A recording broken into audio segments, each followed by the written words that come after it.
Si on avait à parier sur les probabilités, elle favorise pour l'instant l'esprit critique. Et c'est vrai encore aujourd'hui. Stéphane Bureau. Bonjour Stéphane. Salut Mario. Il y a énormément à dire sur ce passage remarqué de M. Trump hier aux Nations Unies avec escalier roulant défectueux, téléprompteur défectueux. Mais j'ai l'impression qu'en Europe, on n'aura pas, là où tu te trouves, on n'aura pas tellement aimé son discours parce qu'il n'y a pas grand-chose de positif pour les amis de l'Europe, là. Non, pas grand-chose de positif pour les Européens qui étaient clairement dans son collimateur et effectivement, ça a commencé avec deux bris techniques. L'escalator, comme on dit à Paris, l'escalier roulant qui était défectueux, puis le prompteur, comme on dit aussi à Paris, le télésouffleur. Et quand tu invites à la tribune le premier contributeur au budget de l'ONU, t'espères que ça va fonctionner. C'est devenu rapidement la métaphore qu'a filé le président pour dire qu'il y a un problème avec les Nations Unies, il y a un problème avec le multilatéralisme. Par contre, le téléprompteur, finalement, c'était la Maison-Blanche qui le gérait, semble-t-il.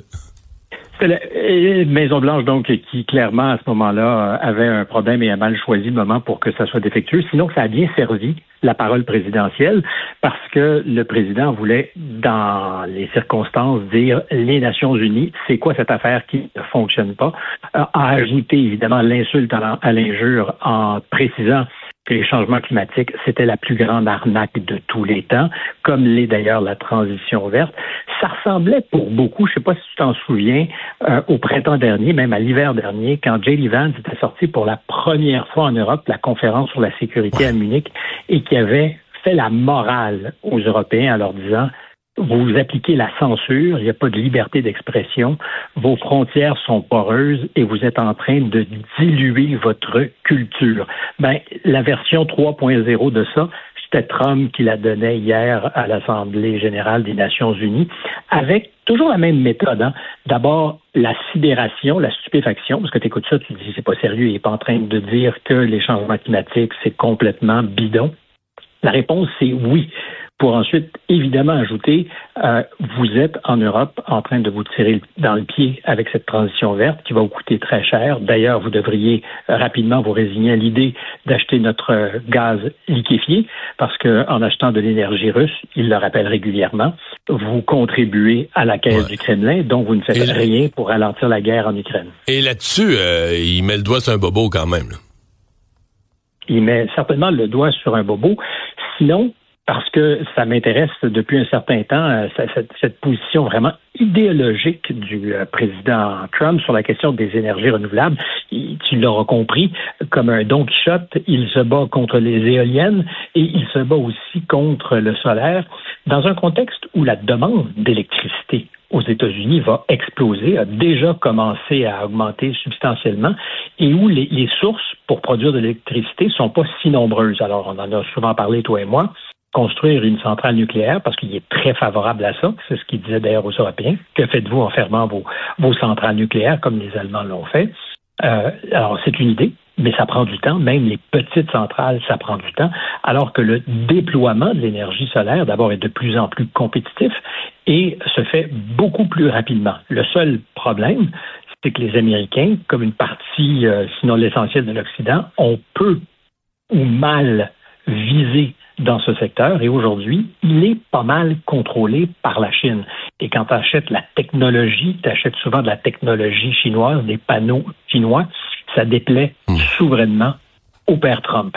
Donc là, il y a quant à moi, de la part de Trump, c'est plus qu'un angle mort, c'est un déficit face à la réalité. Il n'est pas capable de la voir parce qu'idéologiquement, c'est payant pour lui de dire ce qu'il dit à ses électeurs, comme c'était payant de nier les changements climatiques et de ridiculiser les Européens, même si, dans le fond, ce n'est qu'une manœuvre politique qui vise à flatter, encore une fois, sa base dans le sens du poil. Mais quand il pointe les enjeux d'immigration, qu'est-ce qu'il dit?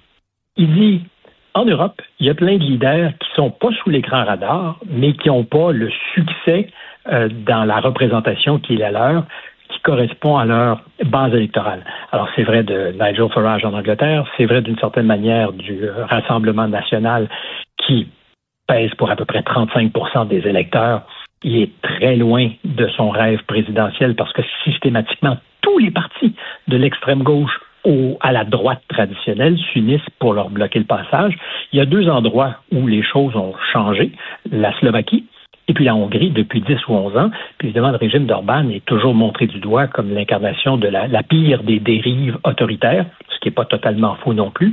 Mais pour l'essentiel, Orban est à peu près été élu sur des bases démocratiques. Mais ce que dit Trump, c'est qu'une déferlante qui guette, c'est un peu ce que disait J.D. Vance quand il était venu à des chefs de gouvernement, à des hauts fonctionnaires qui se refusent de voir qu'il y a une partie importante de leur électorat qui est en rupture de banc avec eux. Et je pense que c'était l'intention de Trump hier, provocation, et en même temps d'annoncer qu'il se passait des choses ou se passerait des choses en Europe, quelle qu'en soit la volonté de ceux qui sont présentement aux commandes. Et ça a créé une onde de choc, disons-le. Ce matin, je te parle de l'aéroport, on sera demain ensemble, mais ce matin, sur le plateau où je travaille, les visages étaient longs. Ils se demandaient quel genre de rouleau compresseur leur était passé dessus.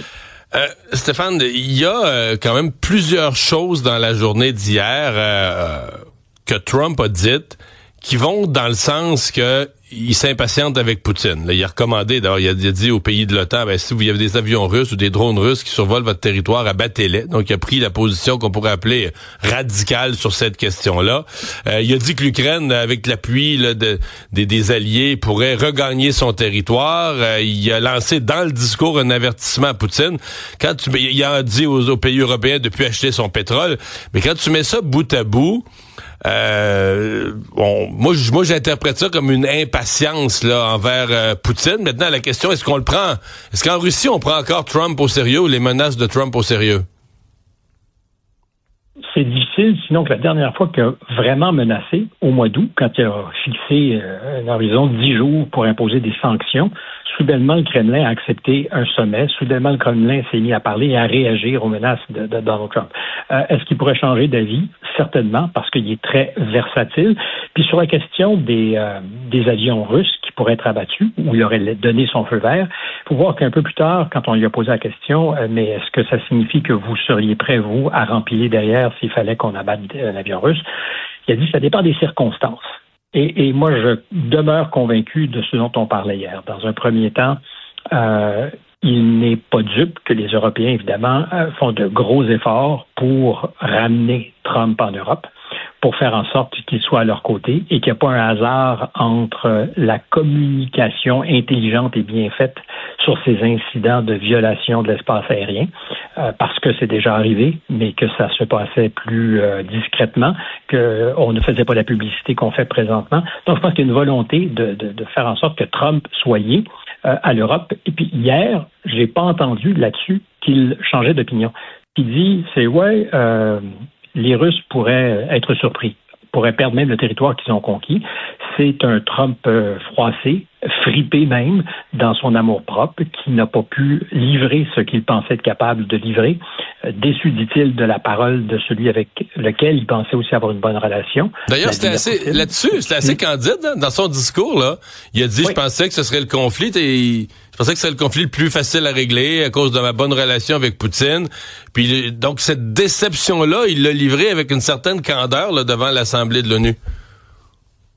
Qu'il a souvent, d'ailleurs, c'est désarmant parce qu'il y a un flux de conscience, que ce soit quand il parle du Tylenol ou de ses relations avec Poutine, il y a comme une espèce de moment où tu te dis, mais est-ce qu'il y a vraiment dit ça? La réponse, c'est oui. Mais je ne crois pas. Ce qu'il va vouloir faire, c'est de s'assurer de ne jamais être responsable d'une débandade s'il devait y en avoir une du côté ukrainien, parce qu'il ne veut pas porter cette responsabilité publiquement. Et quand il dit les Ukrainiens vont peut-être reprendre l'initiative et écraser les Russes, je pense qu'il y a une partie là-dedans de bravade, son orgueil qui a été certainement foulé aux pieds. Mais la stratégie des Américains, c'est le désinvestissement de l'Europe et de dire aux Européens, écoutez, vous avez les moyens, vous êtes bons, occupez-vous de l'Ukraine, on vous fait confiance. Et quand il prend cette position maximaliste, si un avion russe violait l'espace aérien, on peut l'abattre. D'abord, il dit ce que les Turcs ont déjà fait, mais plus encore, il donne aux Européens la responsabilité de vivre aussi un peu avec les conséquences. Parce que quand il dit derrière, ça dépendra des circonstances, il dit, c'est pas grave, on va faire confiance. Et quand il dit, il faut que il se donne une marge pour interpréter le geste. Et donc, s'il fallait que ça arrive, dire ouais, mais peut-être que ça a été fait sur un coup de tête, peut-être que ça n'a pas été fait dans les conditions optimales. Donc, si ça devait dégénérer, est-ce que les États-Unis se sentiraient liés? D'ailleurs, est-ce que les États-Unis, en l'occurrence, se sentent en ce moment, par exemple, suffisamment liés à l'OTAN pour engager leur armée pour aller défendre un pays balte? Théoriquement, la réponse, c'est oui, ils le feront. Concrètement, à la lumière de tout ce qui est dit, si j'étais l'Estonie ou si j'étais la Lettonie, je me poserais de sérieuses questions sur la volonté qu'ont les Américains et le président Trump de lancer les hostilités s'il fallait que ça parte en vrille à la frontière estonienne ou lettonienne ou s'il fallait qu'on abatte un avion russe. J'en suis pas du tout convaincu, moi, qu'il y aurait un jusqu'au-boutisme américain qui serait absolument derrière l'OTAN. Stéphane, merci beaucoup. À demain. Salut Mario. Au revoir.